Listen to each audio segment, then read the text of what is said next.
1844년 6월 17일 덴마크 코펜하겐 북유럽 특유의 잿빛 하늘 아래 한 남자가 막 한 권의 책을 세상에 내놓았습니다.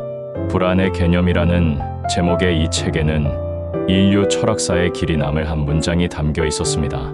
불안은 자유의 현기증이다.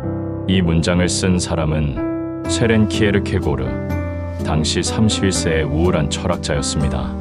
키에르케고르는 평생을 불안과 함께 살았습니다. 부유한 상인이었던 아버지는 늘 죄의식에 시달렸고 그 어두운 그림자는 고스란히 아들에게 전해졌습니다. 더욱이 사랑했던 약혼자 레기네 올센과의 파혼은 그에게 깊은 상처를 남겼습니다. 그는 자신의 우울이 그녀를 불행하게 만들 것을 두려워했고 결국 약혼을 깨뜨렸습니다. 이 개인적 고통은 역설적으로 그를 더 깊은 철학적 통찰로 이끌었습니다. 그가 제시한 절벽의 은유는 단순하면서도 강렬합니다. 높은 절벽 끝에 선 사람을 상상해 보십시오. 그는 떨어질지도 모른다는 두려움을 느낍니다. 하지만 더 무서운 것은 따로 있습니다. 바로 자신이 스스로 뛰어내릴 수도 있다는 가능성입니다. 아무도 그를 밀지 않아도 그는 언제든 한 발짝만 내디디면 됩니다. 이 끔찍한 자유, 이 무서운 가능성이 그를 현기증 나게 만듭니다.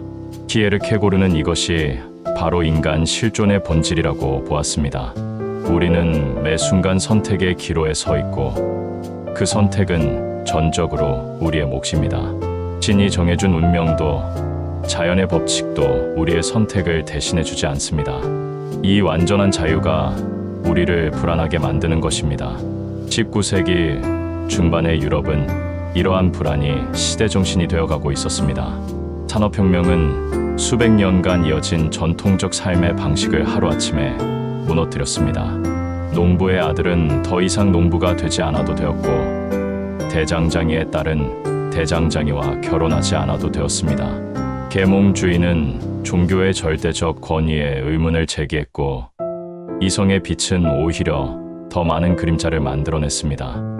이 혼란의 시대에 키에르케고르는 불안을 단순히 부정적인 것으로 보지 않았습니다.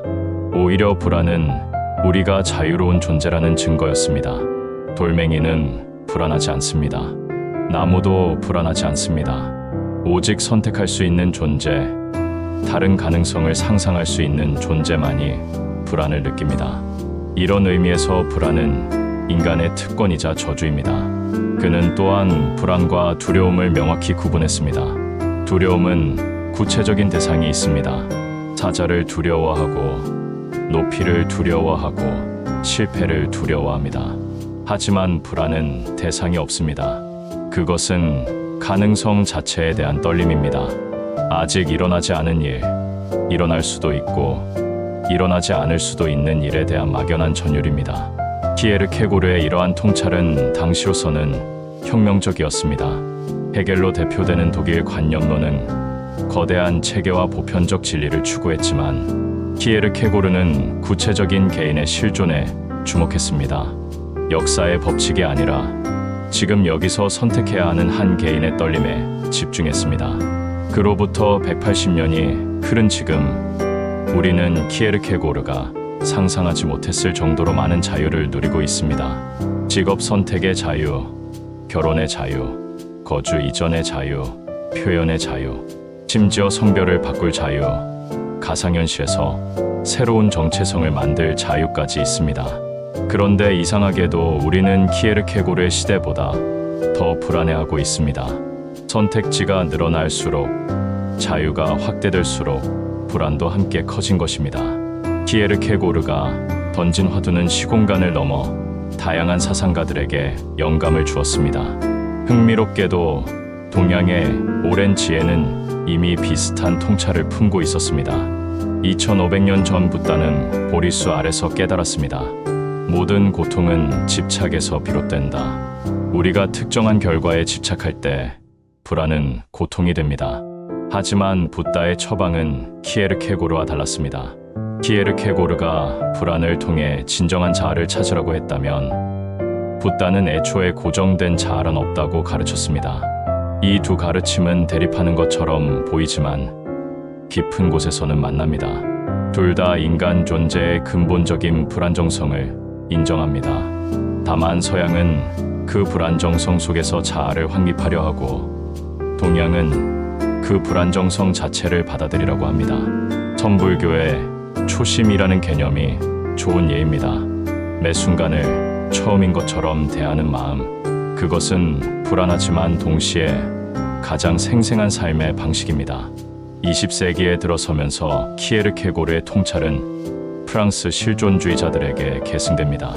장폴 사르트르는 한 걸음 더 나아가 인간은 자유로움에 선고되어 있다고 선언했습니다.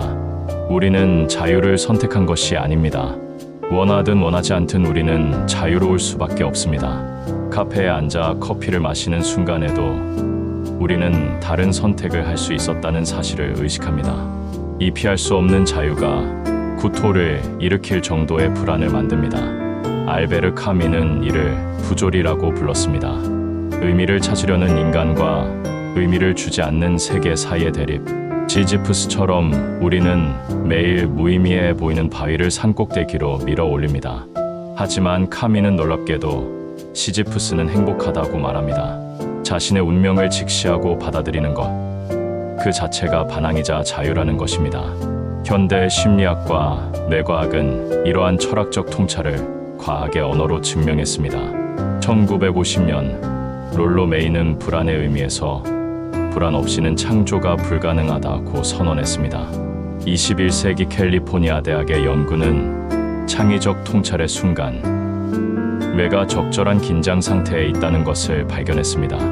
완전한 이완 상태에서는 새로운 신경 연결이 만들어지지 않습니다. 전두엽이 활성화되는 그 떨림의 순간 아하가 탄생합니다. 플로리다의 뜨거운 햇살이 내리쬐던 1998년 27세의 팩스기계 영업사원 사라 블레이클리는 파티용 바지를 꺼내 들었습니다. 속옷 따윈이 비치는 것이 신경 쓰인 그녀는 가위로 스타킹의 발 부분을 잘라냈습니다. 이 순간적인 해결책이 12억 달러, 기업 스팽스의 시작이었습니다. 5천 달러의 전 재산을 털어 시작한 이 모험은 극도의 불안을 동반했습니다. 매일 아침 거울을 보며 내가 미쳤나? 라고 자문했습니다. 하지만 그녀는 1년 동안 아무에게도 자신의 아이디어를 말하지 않았습니다. 부정적인 말 한마디가 꿈을 무너뜨릴 수 있다는 것을 알았기 때문입니다. 그녀의 불안은 조심스러움이 되었고, 조심스러움은 집중이 되었고, 집중은 성공이 되었습니다. 스웨덴의 작은 도시에서 8살 소녀 그레타 툰베리는 기후변화에 대해 처음 배웠습니다. 이 지식은 그녀를 심각한 우울증으로 몰아넣었습니다. 11살에는 거의 말을 하지 않았고 먹지도 않아 2달 만에 10kg이 빠졌습니다. 아스퍼거 증후군, 강박장애, 선택적 함구증, 의사들이 붙인 이름표는 많았지만 그녀는 이를 초능력이라고 불렀습니다. 흑백으로만 세상을 보는 능력, 회색지대를 인정하지 않는 능력. 2018년 8월 15살이 된 그녀는 학교 대신 스웨덴 국회의사당 앞에 앉았습니다. 기후를 위한 학교 파업. 처음에는 혼자였지만 곧 수백만 명이 그녀와 함께했습니다. 매일 느끼는 기후 불안이 저를 움직입니다. 불안하지 않다면 우리는 아무것도 바꾸지 못할 것입니다. 2021년 도쿄 올림픽 세계 최고의 체조 선수 시몬 바이스가 경기장에 들어섰습니다. 하지만 공중에서 그녀는 길을 잃었습니다. 트위스티라고 불리는 이 현상은 체조 선수들이 공중에서 방향 감각을 잃는 것입니다. 머리로 착지하면 죽을 수도 있습니다. 그녀는 경기를 포기했습니다. 저는 로봇이 아니라 인간입니다. 전 세계의 비난과 지지가 쏟아졌지만 그녀는 자신의 선택을 후회하지 않았습니다. 정신 건강을 돌보고 3년 후 파리에서 다시 금메달을 목에 걸었을 때 그녀는 증명했습니다. 때로는 물러서는 것이 전진하는 가장 용감한 방법이라는 것을. 세 여성의 이야기에는 공통점이 있습니다. 그들은 모두 극도의 불안을 경험했지만 그것을 부정하거나 숨기지 않았습니다. 오히려 불안을 동력으로 삼았습니다. 블레이클리의 불안은 혁신이 되었고, 툰베리의 불안은 운동이 되었고, 바일스의 불안은 진정한 강함의 재정의가 되었습니다. 2020년 3월, 전 세계가 동시에 멈춰섰습니다. 코로나19는 현대 문명의 환상을 하루아침에 무너뜨렸습니다. 우리가 통제할 수 있다고 믿었던 모든 것이 사실은 얼마나 취약한지 드러났습니다. 인류는 집단적으로 키에르케고르의 절벽 끝에 서게 되었습니다. 팬데믹이 가져온 것은 단순한 건강 위기가 아니었습니다. 그것은 실존적 위기였습니다. 격리된 방 안에서 사람들은 근본적인 질문과 마주했습니다. 왜 살아야 하는가? 무엇이 정말 중요한가? 어떤 이들은 이 강제된 멈춤 속에서 오히려 자유를 발견했습니다. 매일 출퇴근하던 직장인들이 재택근무를 하며 새로운 가능성을 받고, 바쁘게 살던 사람들이 가족의 소중함을 재발견했습니다. 팬데믹의 상처가 아물기도 전에 기후변화라는 더 큰 불안이 현실이 되었습니다. 폭염, 홍수, 산불은 이제 뉴스가 아니라 일상입니다. 젊은 세대는 우리에게 미래가 있을까? 라는 질문을 던집니다. 그런데 이 절망적인 불안이 역설적으로 역사상 가장 큰 시민운동을 만들어내고 있습니다. 불안이 행동이 되고, 행동이 희망이 되는 것입니다. 인공지능의 시대는 또 다른 차원의 현기증을 만듭니다. 기계가 인간보다 똑똑해진다면 인간의 의미는 무엇일까요? 일자리를 잃을 것이라는 경제적 두려움을 넘어 존재 자체에 대한 의문이 제기됩니다. 하지만 이 불안도 중요한 성찰을 낳습니다. 인간다움이란 무엇인가? 기계가 대체할 수 없는 인간만의 가치는 무엇인가? 키에르케고르가 절벽 끝에서 발견한 현기증은 이제 우리 시대의 보편적 경험이 되었습니다. 하지만 180년 전의 지혜와 현재의 통찰을 종합하면 이 현기증과 함께 사는 방법이 보입니다. 불안을 적으로 만들지 마십시오. 그것은 당신이 살아있다는 가장 확실한 증거입니다. 마음챙김의 창시자 존 카바찌는 말합니다. 불안과 싸우지 말고 함께 앉아있으라. 파도처럼 밀려오는 불안을 억누르려 하면 더 강해지지만, 그것을 인정하고 관찰하면 자연스럽게 변화합니다. 불안을 창조의 연료로 사용하십시오. 독일의 시인 릴케는 젊은 시인에게 편지했습니다. 당신의 슬픔과 불안을 소중히 여기십시오. 그것들이 당신의 시가 될 것입니다. 불안은 무언가 중요한 것이 걸려 있다는 신호입니다. 그것이 가리키는 방향이 바로 당신이 가야 할 길입니다. 불완전함의 미학을 받아들이십시오. 일본의 와비사비는 불완전함과 무상함의 아름다움을 가르칩니다. 깨진 도자기를 금으로 수리하는 긴쓰기처럼 우리의 상처와 불안도 우리를 더 아름답게 만드는 금맥이 될 수 있습니다. 그리고 기억하십시오. 당신의 불안은 당신만의 것이 아닙니다. 그것은 인간이라는 조건의 일부이며 우리 모두가 공유하는 유산입니다. 이 보편적 경험이 우리를 연결합니다. 절벽 끝에서 느끼는 현기증은 혼자만의 경험이 아니라 인류 전체가 함께 느끼는 떨림입니다.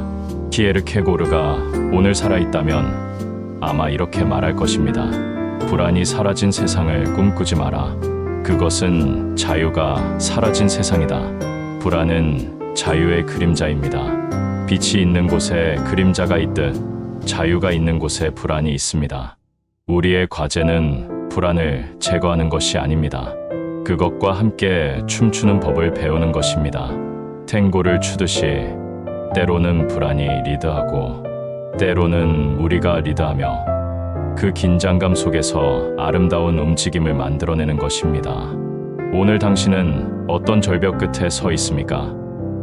그곳에서 느끼는 현기증이 당신을 마비시킵니까? 아니면 살아있게 합니까? 그 떨림 속에서 당신은 무엇을 선택하시겠습니까? 키에르케고르는 180년 전에 알고 있었고 우리는 이제 깨닫고 있습니다. 불안은 저주가 아니라 선물입니다. 그것은 우리를 깨어있게 하고 선택하게 하고 책임지게 하고 결국 진정으로 인간이게 합니다. 불안 없는 삶은 죽은 삶입니다. 불안과 함께하는 삶만이 진정으로 살아있는 삶입니다. 그러니 다시 묻겠습니다. 오늘 당신은 불안을 회피하시겠습니까? 아니면 자유의 대가로 받아들이시겠습니까? 선택은 언제나 그렇듯이 당신의 것입니다.